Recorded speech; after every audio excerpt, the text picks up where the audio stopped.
We are finding out more about all the products that move in and out of the Hamilton waterfront with the head of the Hamilton Oshawa Port Authority, Ian Hamilton, and also now with Mike Warkentin from Parrish and Heimbecker, which started out as a grain merchandiser, now largely a flour refiner. Is that? Yeah.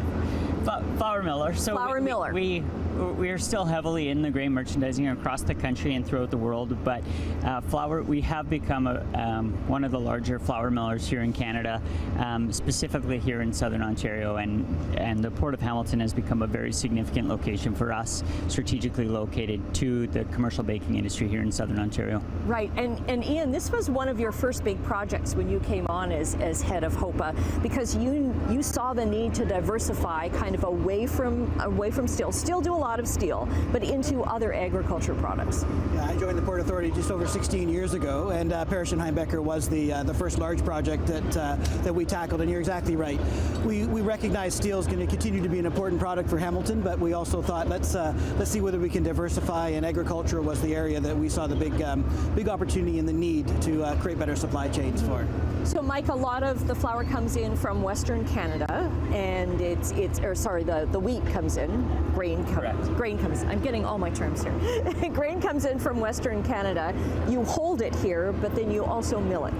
Yeah. So we have on our site on Pier 10, we have two separate facilities. One is our grain facility, which we're a domestic importer of not just wheat, but also other commodity crops from Ontario and from other parts of the country, which is used for merchandise here in Ontario, but also export to multiple countries throughout the world.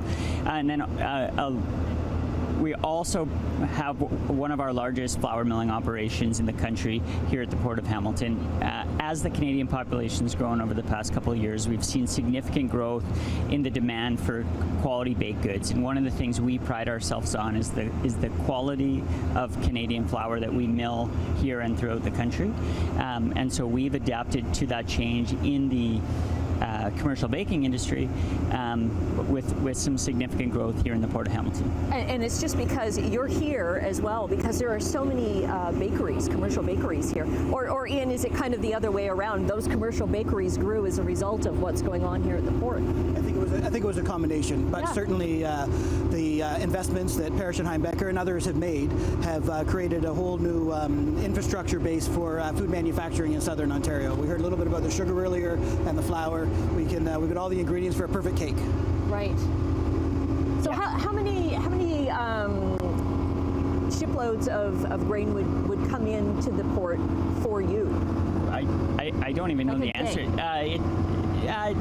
I don't know the answer to that on a daily basis. It would be a significant volume of wheat that's coming in here every year, because we are. This is our biggest facility in the country, so we are milling a significant amount of wheat here at the Port of Hamilton.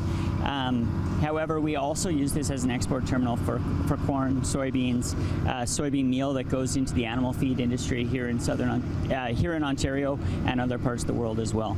Wow, and you would never know that driving by, right? How much is going on here? We're kind of the hidden gem. The agricultural industry as a whole is kind of the hidden gem when you look at operations like this. It's such an important and vital piece to every economy, because we're one of the oldest trades that exists in the world. We're millennia old compared to a lot of the other industries, and a lot of the processes obviously have adapted but have remained very, very similar over those thousands of years. But you can't have that population growth and that economy growth without flour milling and without that baking industry. So we're very proud to play that part in the Canadian industry. So you should be, Mike. Thanks very much, and Ian as well. We'll be back with more from HOPA right after this.